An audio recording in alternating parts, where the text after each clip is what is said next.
Hey there, card folk, Speed Robo here, and thank you for joining us on this warm summer's day.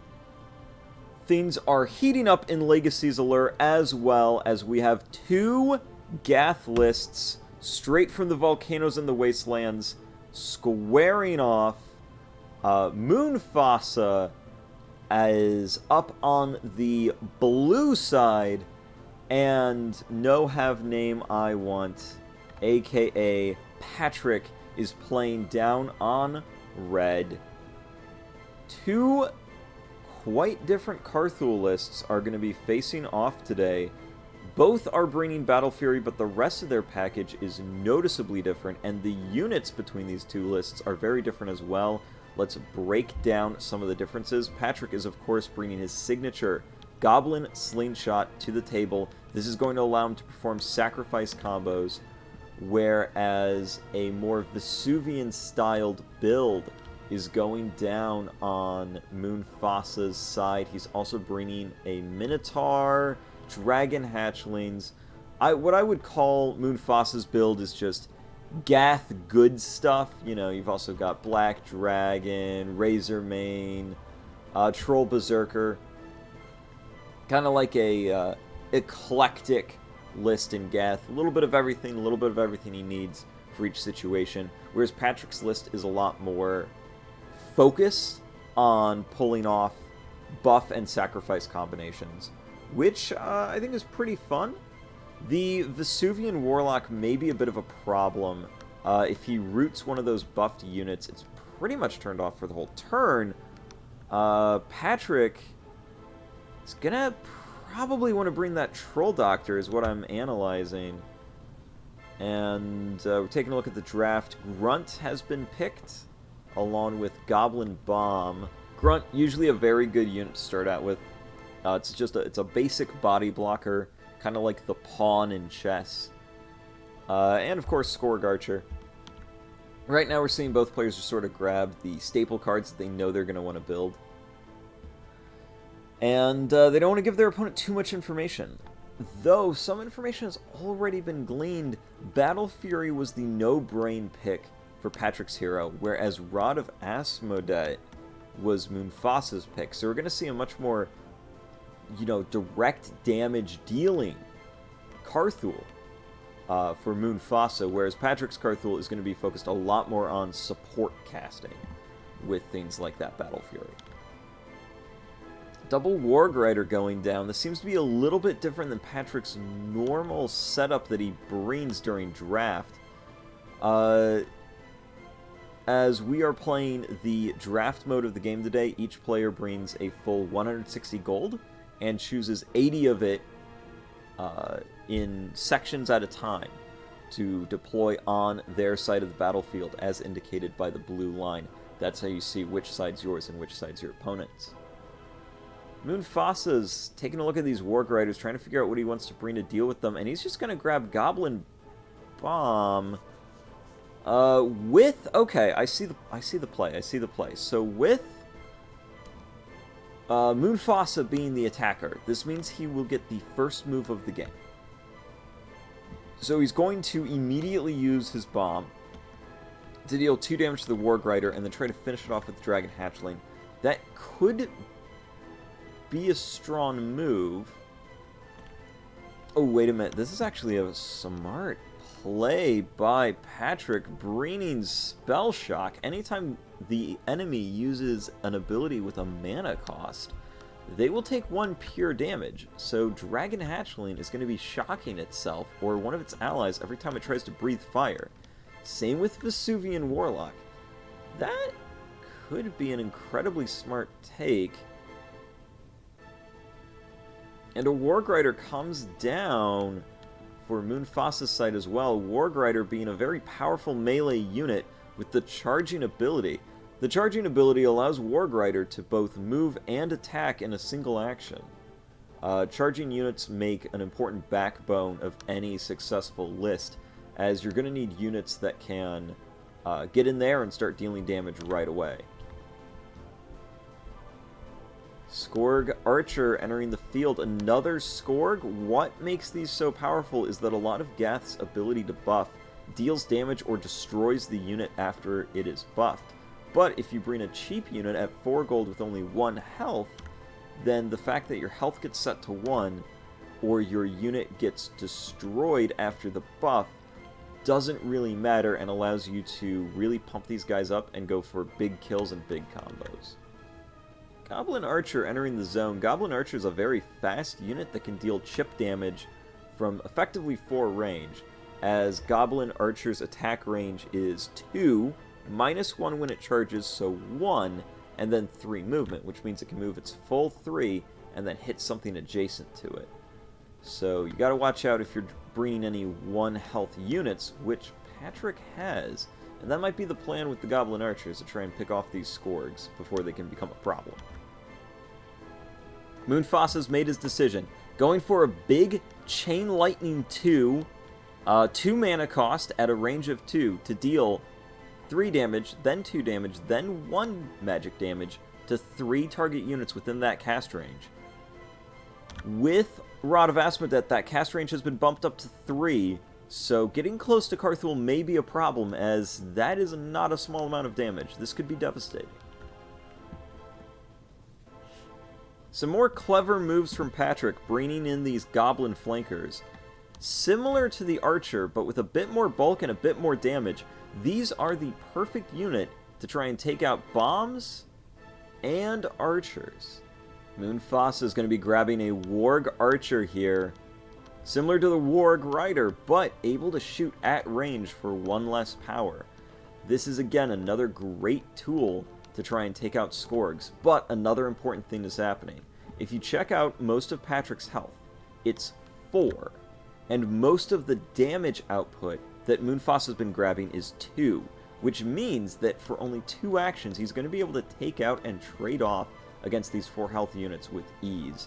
Patrick's going to need to see this, recognize it, and respect it, and he is. He's going for the Charbelcher. Charbelcher has huge bulk, 7 health, and if anything surrounds it, it can deal massive damage. This, I think, might just be the pick, and it has magic resist, which means it does not take magic damage. So these Goblin Bombs and these Dragons that Moonfassa's been drafting aren't going to be able to do anything to this Charbelcher. Oh, here we go. Taking the second Vesuvian Warlock, able to silence to turn off the Belch and Root in order to maybe make it so that this Charbelcher is no longer a threat. Carthul going down on the board.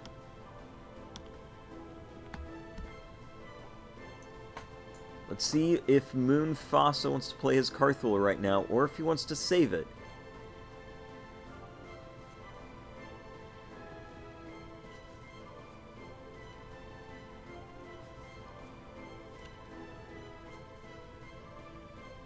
Okay, Moonfassa drafting a Scourge package of his own with his own Archer, Battle Fury, and Arcane Stone. Arcane Stone's going to let his hero gain mana each turn. Battle Fury's going to let him buff, and Scourge Archer is a perfect target for that.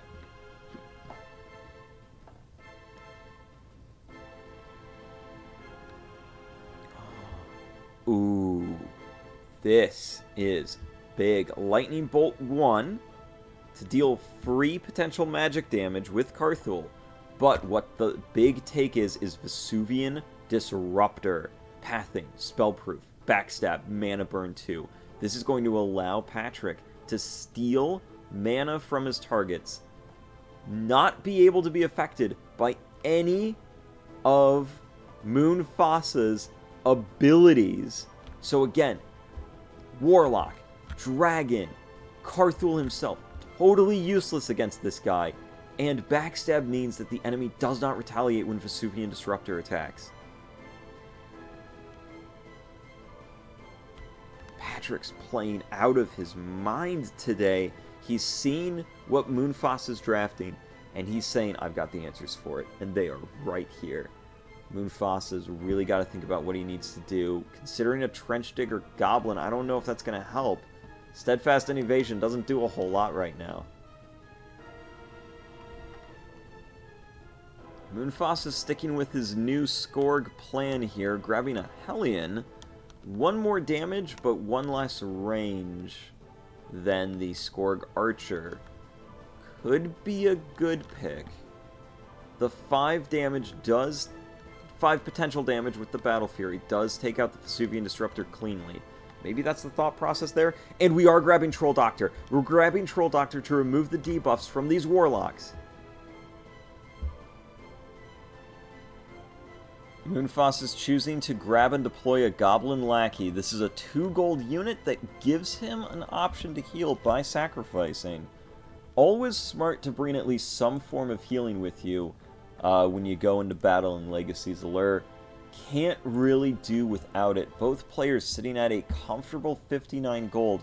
This draft is just over, you know, like around 75% of the way done. Players only really having about 20 gold left to pick. And this last 20 gold is usually the most important in my mind, because now you have to think about, okay, what's my opponent going to spend for their last 20? And what do I need to be my last counter?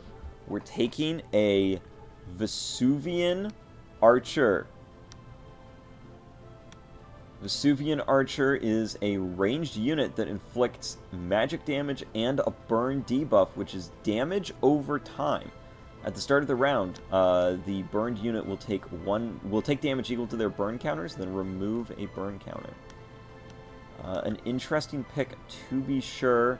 Patrick choosing Goblin Slingshot, which means he only has 13 gold left. Looks like Moonfassa's grabbed a Trench Digger Goblin. He is going for the Steadfast and Evasion. Steadfast prevents charging, and Evasion prevents ranged. You gotta move next to this thing and smack it old school style, or use magic abilities, or other abilities like Goblin Slingshot to try and take this thing down. I don't know how helpful Trench Digger is really going to be in this matchup, but we'll have to see.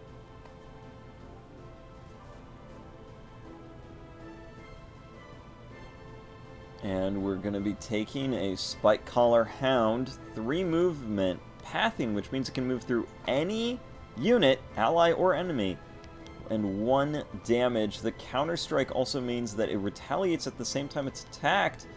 Spike Collar's not a bad draft here. I'm definitely a fan of the 2 gold units in Gath's lineup. I think they're all very powerful and very fun to use. Oh, we're changing the mind on the Spike Collar, actually. Going with the Troll Berserker, maybe? We'll have to see. Looks like it. Troll Berserker's another strong pick. 3 movement, 3 power, 4 health charging. But it can power itself up each round by dealing 1 damage to itself. And that power is permanent.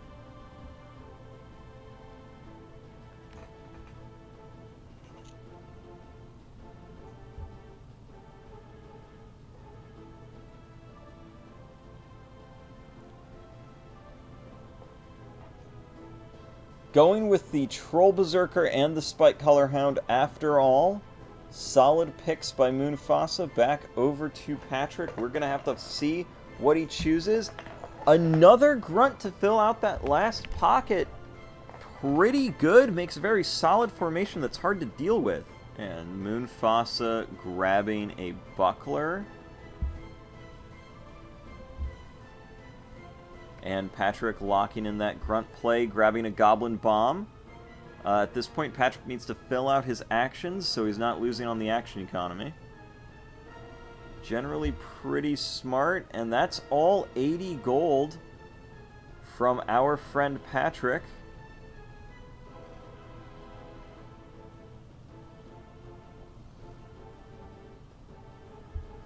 Oh, here we go. Moonfassa drafting out a full board maximum actions going into battle. Here we go.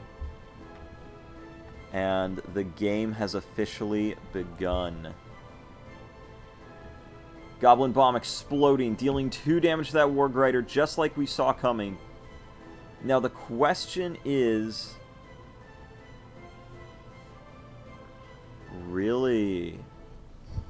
I see. He's powering up the Scourge Archer. So even if the Dragon Hatchling moves in and takes out the Warg Rider, Patrick has a very solid option to immediately take it back with that Scourge Archer.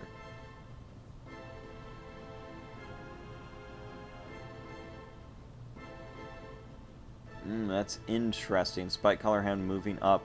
I see Spike Collar Hound was protecting the Warg Archer because the Scourge Archer could take out the Warg Archer. That was really clever, and I didn't even see it. Nice play on Moonfassa. Now it's back over to Moonfassa. After Patrick heals the Warg Rider to keep it safe. Dang, these players are playing fast and quick. They know their openings like the back of their hand. A Battle Fury going down on the Scourge Archer for Moonfassa's side. Now the pressure's on Patrick to figure out what he wants to do. Maybe Charbelcher to center. I think that's pretty good. It's got magic resist. Not a whole lot Gravy can do to harass that right now. It's got 4 damage?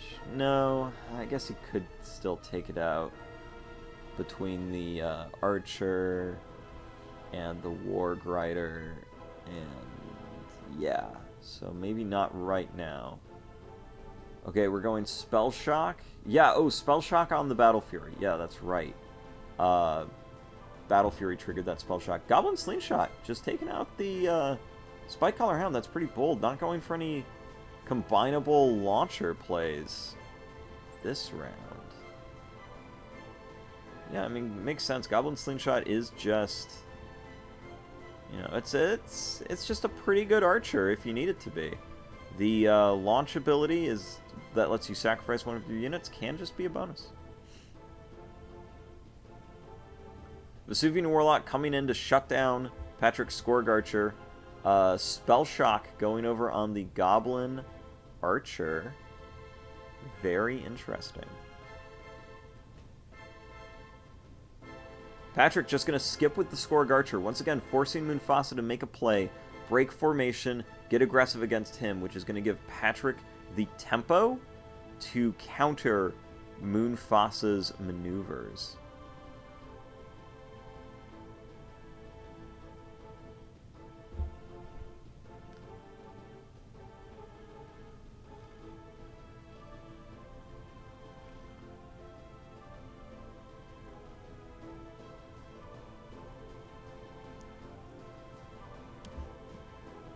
There goes Scourge Hellion. Moving up. As nothing Patrick has can take it right now. That makes sense. Patrick probably just going to push up his grunts a little bit. Keep his defensive formation. Just push that front line. Keep everybody, you know, in little triangles. Make the play as safe as possible. I'm going to skip with the other Scourge Archer, probably for the best. His combo pieces of Battle Fury and Slingshot are exhausted. So in goes Trench Digger Goblin. Trench Digger Goblin is going to be using its ability to dig in. This gives it Steadfast and Evasion, which we talked about earlier. This is not going to be a unit that Patrick can deal with right now, as most of his abilities that could do it, such as Launch, have been used. Charbelcher pushing itself forward, going to threaten the Warlock and the Trench Digger Goblin, as where he stands, there's actually nothing that Moonfassa can really threaten that Charbelcher with. The Charbelcher is immune to the dragons, the bombs, and Carthul. So with just the Warg Archer, Warg Rider, and Goblin Archer, that's not going to be enough damage.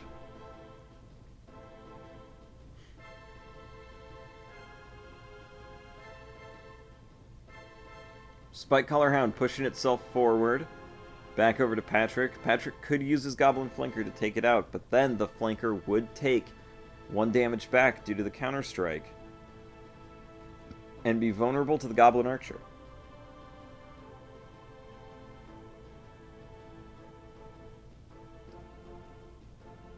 Patrick's Grunt is moving forward to try and contest the center. Protecting the Vesuvian Disruptor from the Skorg Archer, maybe? Dragon Hatchling dealing 2 damage to the Grunt.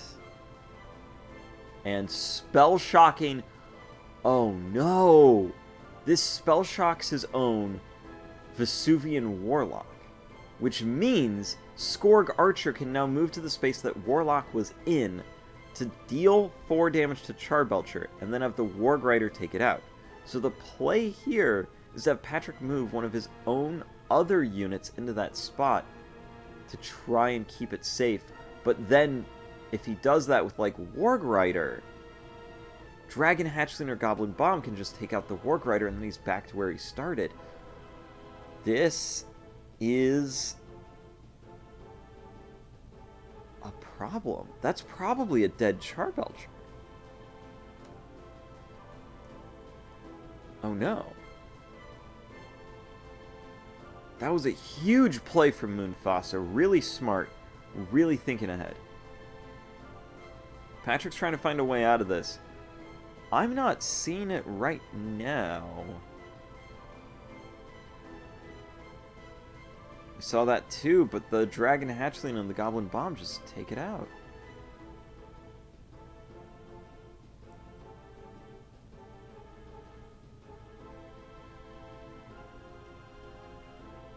Not to mention Carthul himself is there, yeah. No, that's just a drop of the Warg Rider.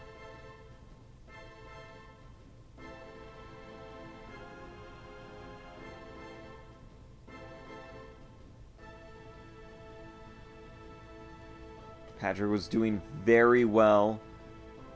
Essentially 0 casualties thus far, but here, right at the end of this round, I think it looks like Patrick dropped 16 gold, 2 of his most valuable units. This could be a big issue.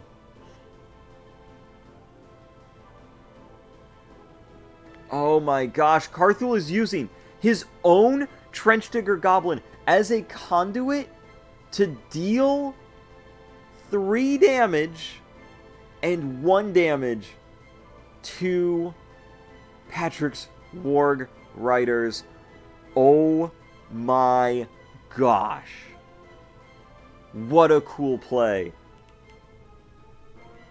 Getting to see Moonfassa use his own Trench Digger Goblin as part of the Lightning Chain. Absolutely genius. Goblin Archer comes in, closes off that Warg Rider. Oh my gosh, I think this is 2 Warg Riders down, because then the other Goblin Archer takes... Oh my goodness, I think this is 22 gold that Patrick's just losing here.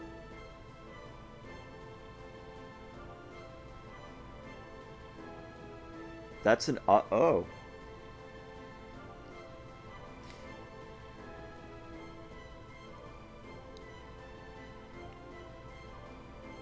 For sure a problem. Wait a minute.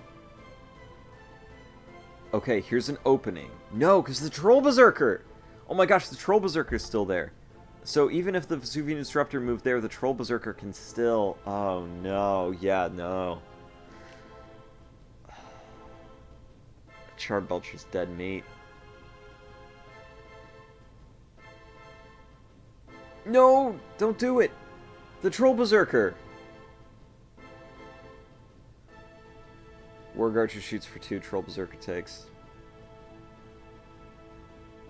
Patrick's desperate to try and save this Charbelcher, but there's just no way to do it, and I think he's just making the situation worse.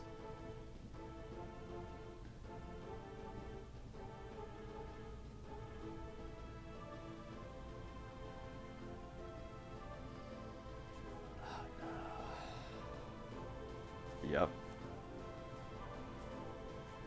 Vesuvian Disruptor is down.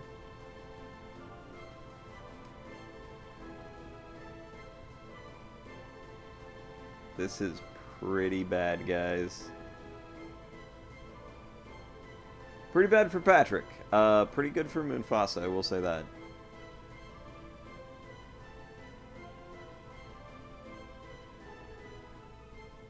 Garthul's just moving up. Yeah, Vesuvian Disruptor goes away.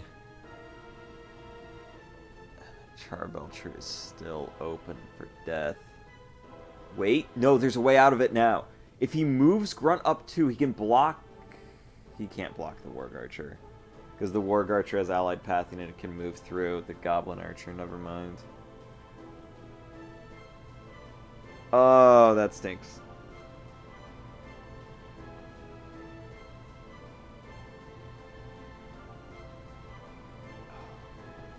That is very, very painful. Patrick was doing very well, and then I think he just got too worried about losing the Charbelcher instead of just cutting his losses and letting it go. Because he wound up losing 2 Warg Riders and a Vesuvian Disruptor on top of the Charbelcher for this. Which I think was ultimately avoidable. I don't think it's necessarily over yet. Patrick's formation's still really good. He still has Slingshot. He still has Vesuvian Archer. He still has his 2 Skorg.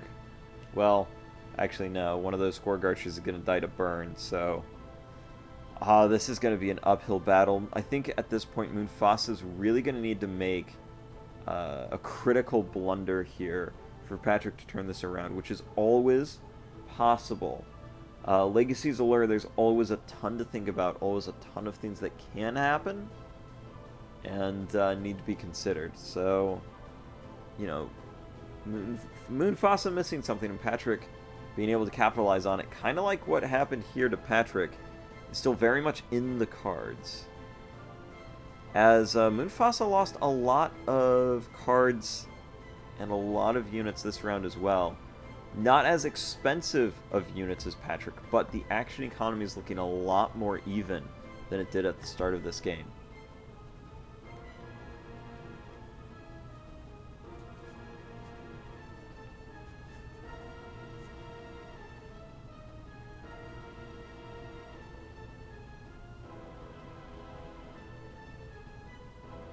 Dealing 1 damage to the enemy Warg Rider is going to allow Grunt to take it out at the start of the next turn. Patrick really using that noggin and setting up for the next round.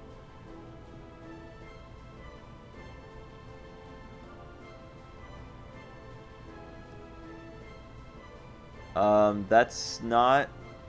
Oh, I see.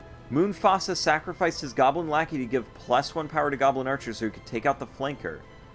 And then the Dragon Hatchling with a Spell Shock. His own Warg Rider, maybe. I like it. Honestly, Patrick's Grunts are in a fantastic position. Now that I look at it. A Warg Rider and a Trench Digger completely available to take. That's nothing to sneeze at.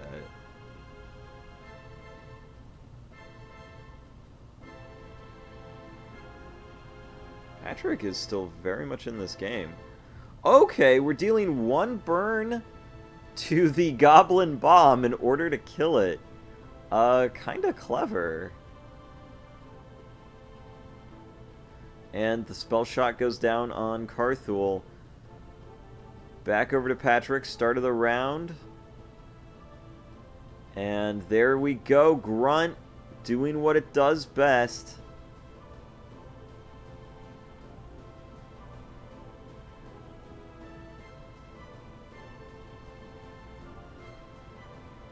Okay, so what's Moonfassa gonna do here? Maybe Dragon Hatchling takes the Grunt? With Flame Breath? Makes the most sense. But now that a lot of things over on Moonfassa's board have 1 health, this Spell Shock's become very scary. Warg Rider flying in, putting 2 damage on the enemy Carthul to turn off Spell Shock is what I could see as an option. Skorg Archer put 3 damage on Grunt, seems reasonable.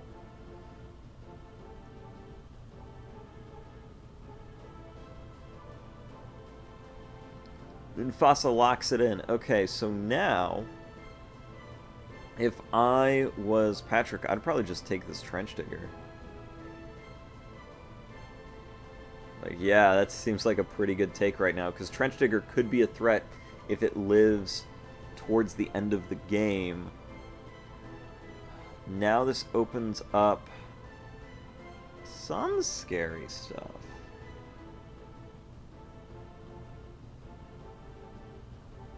Goblin Slingshot could be put to some pretty low health, and then these Goblin Archers are definitely doing work on Moonfassa's side. There's a lot of things that Goblin Archer can just sort of run in and take.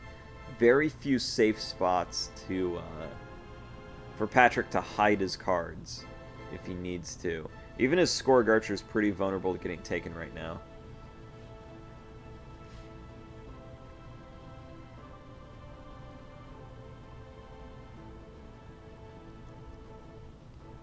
Scourge Hellion on the retreat. I think it doesn't want to get hit by that slingshot.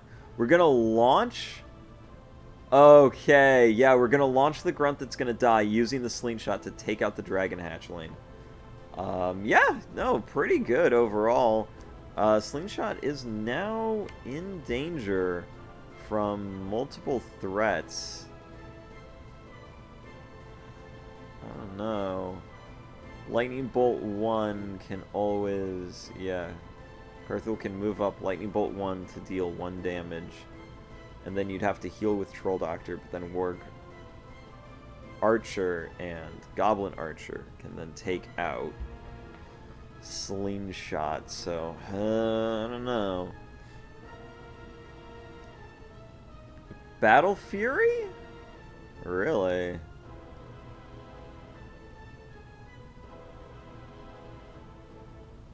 Who gets Spell Shock? Carthul gonna shock himself?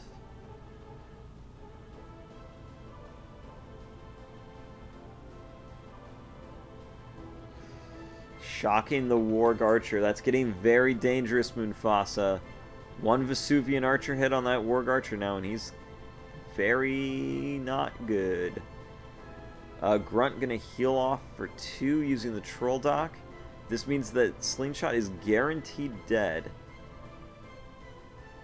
One thing Moonfassa could do is push forward Carthul and then try to go first at the start of the next round and let off a huge chain lightning.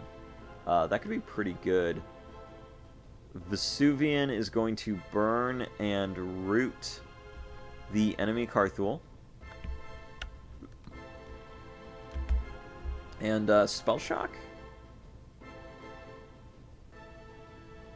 Going for Battle Fury.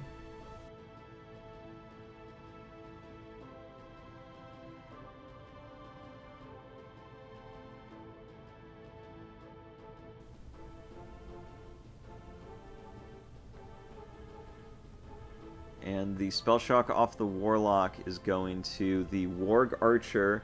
Goblin Archer coming in, taking out the Scourge Archer as expected. Carthul tried to Battle Fury up the Scourge Archer, but then the Goblin Archer just took it. Not a surprise there. Spike Colorhound getting ready to move. Spike Colorhound's just getting into position for the next round.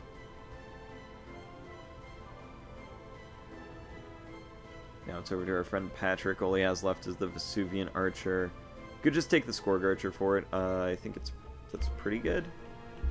But, because, I mean, then at that point, the Warg Archer and the Goblin Archer has its pick of the litter.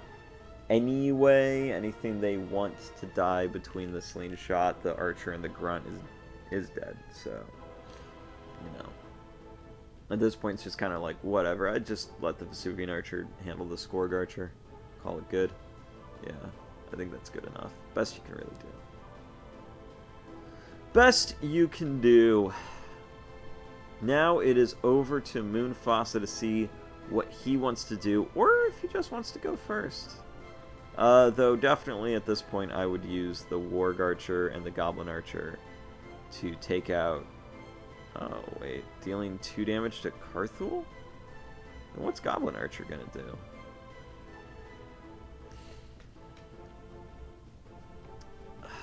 I don't know about that. Seems questionable. Goblin Archer, just shooting 2 damage on Grunt. Okay. No, we're not going to do that. 2 damage on Grunt, and then Carthul maybe Chain Lightning? I don't know. Is the Spell Shock worth it? Yeah, Moonfassa's deciding it's worth it to take out the Grunt. Very, questionable if you ask me. Carthul's dead, though, so no more Spell Shocks. But Vesuvian Archer is going to take out the Warg Archer. I don't know. Moonfassa might be in trouble.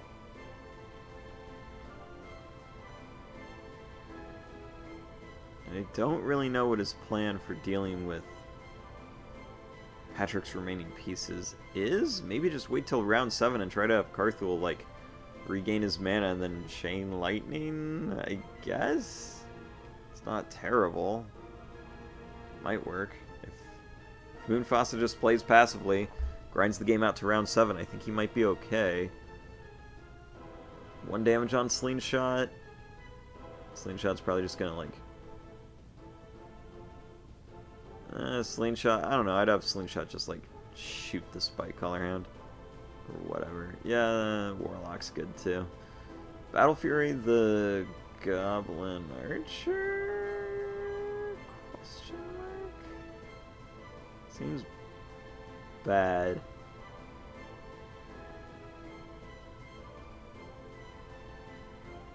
Heal and body block. Yeah, just makes sense. Oh wait, no, the healing doesn't matter anyway because Goblin Archer shoots all the way over there and then Spike Collar Hound has regular flavor pathing. Oh dang, okay. That's rough, buddy. Now Moonfassa just using the end of this round to position. Moonfassa, not with a lot of time left on the clock. He's going to have to watch and make sure he doesn't time out during these last few moves. I mean, this Vesuvian Archer and this Troll Doctor genuinely are nothing to sneeze at. Troll Doctor just going ahead and shooting one of the archers.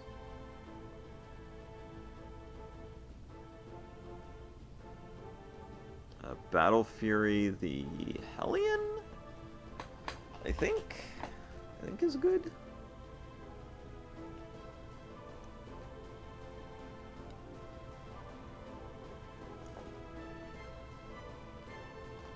Carthul making a move. Is he going to use Combinable Lightning Bolt? No. Very interesting on that. The Lightning Bolt is free. I don't know why he didn't. Or Battle Fury, or just anything. Setting up for Chain Lightning, I guess. But even then, you could still use Lightning Bolt 1. Well, you know, whatever. Over to Patrick. He's got to decide, does he want to kill Spike Collar Hound, or does he want to kill Goblin Archer? And if he does, he will get Chain Lightning.